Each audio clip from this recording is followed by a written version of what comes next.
زیادہ ٹیسٹوں کا نقصان یہ ہو گیا ہے کہ ٹیسٹوں کے اوپر انحصار کرنے سے ڈاکٹروں کے دماغ کند ہو جاتے ہیں.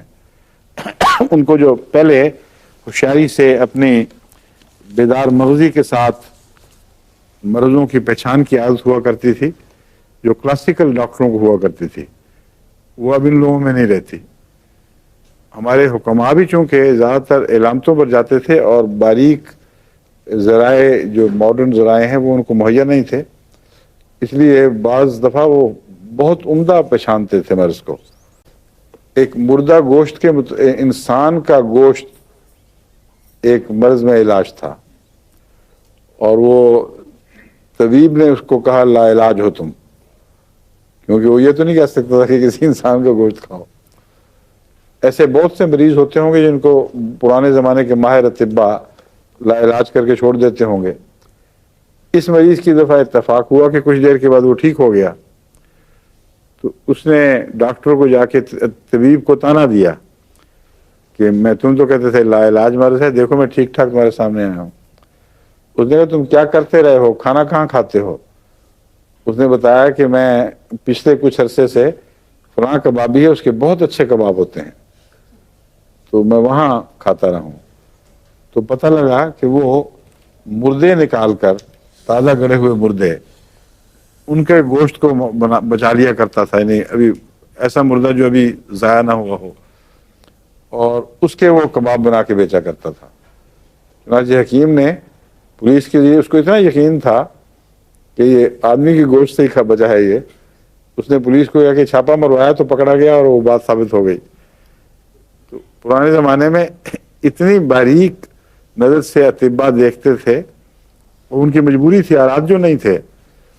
ایک طبیب کے متعلق نابینا طبیب تھے دلی کے، ان کے متعلق آتا ہے کہ وہ دھاگا باندھ کے، اللہ بھی تو جانتے اس میں مبالغہ ہے، یہ سچ ہے کہ دھاگے کی لہروں سے بھی ان کو اندازہ ہو جاتا تھا نبض کا، مگر کہانی یہ بنی ہوئی ہے بہرحال کہ دھاگا باندھ کے وہ مریض کو پہچان لیا کرتے تھے. تو کسی کو شرارت سوجی ہے، اچھا وہ اندھی نہیں ہے، وہ تو اندھے تھے، مجبور تھے، کیونکہ کیا اچھا میرا خیال ہے کہ یہ ساری باقی تو گپیں ہوں گی، ان کا تو مجھے پتہ نہیں واقعہ کیا تھا، لیکن چونکہ یہ روایتاً چلا آ رہا ہے اور کافی مشہور واقعہ ہے ان کے واقعات بہت سے مشہور ہیں. نابینا مریض دہلی کے بہت شہرت تھی ان کی سارے ہندوستان میں. ان کے متعلق آتا ہے کہ وہ عورتوں